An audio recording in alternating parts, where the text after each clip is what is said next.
Regresamos a su revista de negocios, el ABC del dinero, por la transmisión de sabersinfin.com. Sí, gracias por seguirnos. Estábamos hablando de cómo constituir una empresa y bueno, de cómo hay gente que a lo mejor empieza desde abajo, ¿no? Así es. A lo mejor hasta en cierta forma en la informalidad, como le no hay ningún pecado empezar desde abajo, definitivamente, ¿eh? Creo que es parte normal y esencial de cualquier negocio. Nada más que hay que pensar en grande, porque el dinero está ahí, solo hay que ir por él. O sea, cualquier experto en liderazgo, en emprendedurismo, le dirá estas mismas palabras. El dinero está ahí, solo hay que ir por él. Entonces, bueno, como vamos por él, el programa pues va avanzando y definitivamente irán nuestros escuchas, pero yo no he escuchado cómo constituir una empresa. Bueno, definitivamente actual en México hay varias formas de constituir una empresa. Vamos a hablar específicamente en México, cómo constituir una empresa. La empresa en sí como tal ya existe desde el momento que uno tiene su negocio echado a andar. Esa es una empresa. Ahora, ¿cómo vamos a irnos por un camino de formalidad?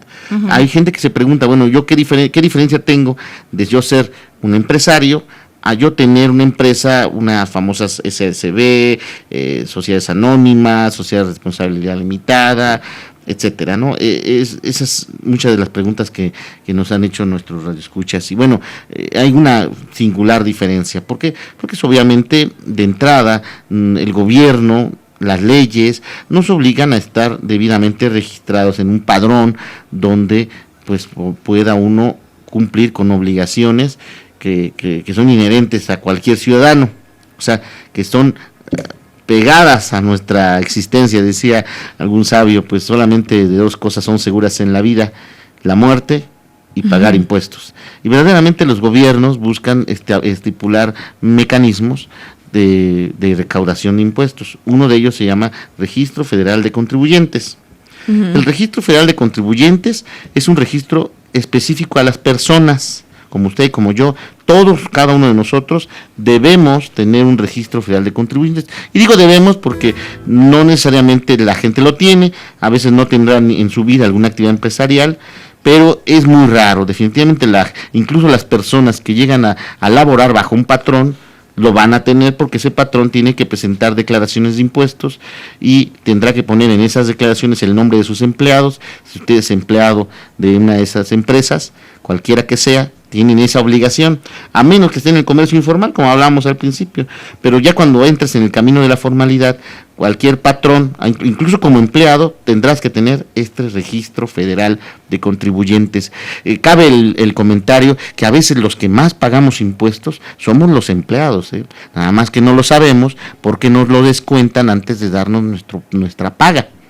O sea, nosotros ya cuando recibimos una paga, si la empresa es formal, si la empresa no evade impuestos, lo más seguro es que esa empresa pague ese dinero al gobierno federal. Entonces, pero no es dinero ni de él, es dinero nuestro o del empleado.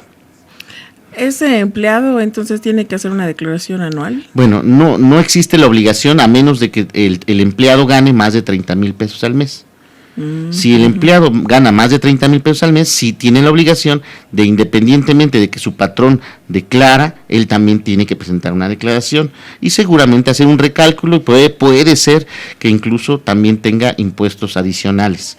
Pero la ley contempla que el que le paga es la empresa o el patrón, y entonces ahí se retienen los impuestos y ahí paga todo.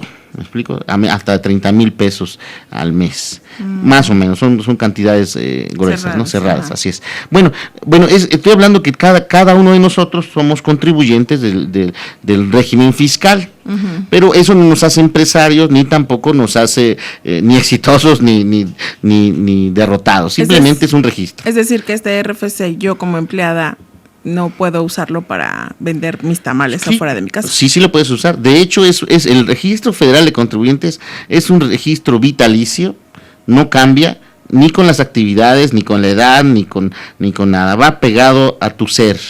Así como las personas tienen un nombre y un apellido, el Registro Federal de Contribuyentes no cambia en toda la vida. Y no hay un repetido. No hay uno repetido, todos tienen uno diferente.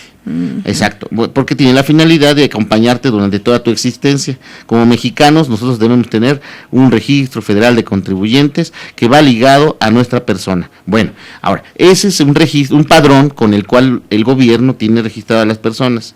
Y dice la ley, fíjate, todos los mexicanos están obligados a contribuir al gasto público.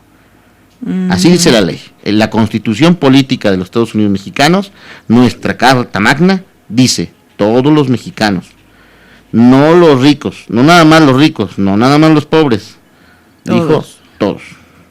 Todos los mexicanos estamos obligados a contribuir al gasto público y con ese dinero el gobierno, al gasto público, pues hace carreteras, hace puentes, se lo tranza, no se lo tranza, exacto, pero ese es el objetivo. Okay. O sea, eso hay que dejarlo muy claro porque hay una lista de obligaciones y la primera es que todos estamos obligados a pagar impuestos. Bueno, entonces dices, bueno, si yo pongo un puestecito, ¿estarás o no obligado? Sí. La respuesta es sí. Porque tú ya tienes un RFC, aunque no lo sepas, aunque no lo hayas ido a tramitar, tú deberías tener un registro porque es un padrón. Eso no te hace pagar impuestos, solamente estás dentro del padrón. ¿Cómo obtengo este RFC? O sea, como si yo ya me lo dio la empresa en la que trabajo.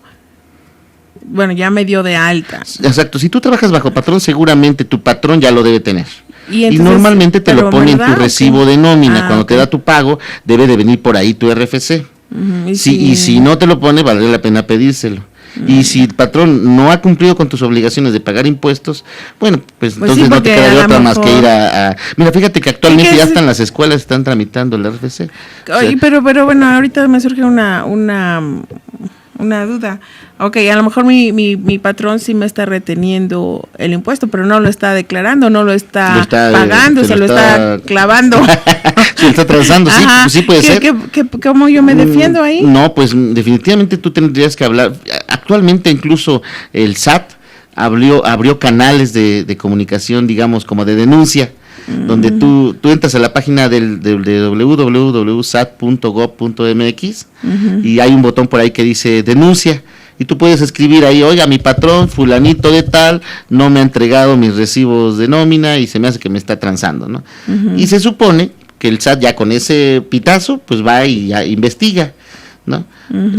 Eso es más o menos como ya se tiene esa opción. Antes no tenías modo, pues simplemente es un fenómeno, porque es un fenómeno muy constante en México. Recordemos que hay mucha informalidad en México, hay mucho desempleo. Imagínate, por ejemplo, antes de irnos al corte hablábamos de los bolis Bonais, ¿no? Es una empresa que ha generado, por cierto, gracias al el comentario en el Messenger de Facebook, y precisamente nos hacen comentario que es el Bonais, precisamente la marca que ha invertido en su logística para vender en un mercado, fíjate, en un mercado informal, que es el de vender en los semáforos, invirtió a fin de controlar el mercado, o ser líder en el mercado. Pero mañosamente se aprovecha de la informalidad de mucho del mercado mexicano, donde la necesidad de empleos pues te obliga a encontrar trabajos que casi te paguen de una manera pues nuevamente también informal. Ya caritativa también. Mira, ¿qué sucede en ese fenómeno? Hay mucha gente que en la necesidad de vender algo en los semáforos pues van a esta empresa les da producto, una especie de consignación, y les da un bote de cargado de bolis, y ellos con un uniforme muy sencillo los manda a las calles, y es en base a lo que vendas que te da tu comisión, casi más o menos. Todo eso está regulado por la ley, sin embargo, por el sector, porque la gente no pide comprobantes, obviamente, o sea, todo el sector, cómo está viciada la economía mexicana, hay mucho de informalidad, incluyendo en el pago de impuestos. Y por eso yo entiendo que también hay mucho escosor, hay mucha falta de aceptación por parte de la población mexicana a pagar impuestos. ¿Por qué? Porque hay muchas lagunas de incumplimiento. Aquí lo correcto es que la ley marca que si tú tienes un empleado que lo vas a mandar a un semáforo a vender tus productos, pues le tienes que dar seguridad social. Uh-huh. Pero eso no se da. O sea, los vendedores de Bonais no lo tienen, no lo tienen. Como tampoco lo tienen los choferes de microbuses. ¿Sí? O sea, verdaderamente hay en cada esquina, en cada sector hay un área que todavía falta que el gobierno invierta en el camino de la formalidad, de obligar a los empleados, de obligar a los empresarios, de obligar a los sectores a entrar al camino de la formalidad. Mucho se habla hoy día que incluso el gobierno del estado, que pues ha invertido mucho dinero en que la ciudad se vea bonita, que tiene empleados sin seguridad social. Imagínate, ¿no? ¿Cuánto hemos visto cuántos empresarios no hemos sido acosados por empresas como el Instituto Mexicano del Seguro Social, uh-huh, que si no pagas tus cuotas te cobran hasta comisiones, sanciones, multas? Pero tú vas a sus oficinas y en la puerta hay gente vendiendo en la calle. Vendiéndote los lapiceros y las micas. Las y cosas micas. De esas, Vaya, ¿no? ve a las clínicas y afuera hay gente vendiendo tortas. Recáudalos, ¿no? Regularízalos. Es un arma de dos filos. Mucho se habla, por ejemplo, en el gobierno del estado, que ha regularizado a los puestos ambulantes, por ejemplo, en el fenómeno de la feria de Puebla. Uh-huh. Acordonó toda la que es la zona de la feria, uh-huh, para que solamente los que vendieran eran los que, lo digo entre comillas, pagaban impuestos. Y entonces todo el comercio informal, que era habitual que se ayudara con las ventas de la feria de Puebla, porque se ponían en las periferias de la feria, uh-huh, a vender que memelitas, que churritos, ¿quieres ponerte? Pagas. Hoy día vemos ese fenómeno en la ciudad de Puebla, donde sí, ya el gobierno ha puesto de alguna manera orden, ha sacado a varios de los vendedores ambulantes, los ha sacado de las zonas verdes, por ejemplo, del centro de la ciudad de Puebla. La ciudad se ve sí mejor, se ve limpia, pero hay gente que opina, dice, bueno, ¿y qué vamos a hacer nosotros los informales, no? Uh-huh. Hay opiniones encontradas. ¿Y usted qué opina? Porque, o sea, la informalidad es camino de una empresa poco configurada y que también, dicho de paso, de poco alcance.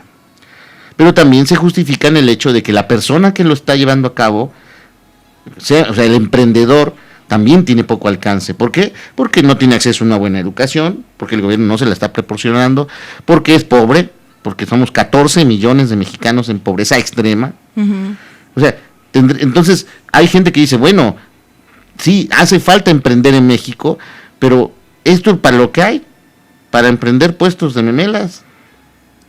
¿Cómo vamos a emprender otra cosa si somos 14 millones de mexicanos en pobreza extrema, ¿no? Dale chance al que está pobre extremo de vender sus memelitas, ¿no? Creo que tiene también razón, o sea, está como que nivelado, ¿no? Híjole, es un círculo vicioso, ¿no? Porque mientras unos se regularizan, pues seguimos siendo más pobres.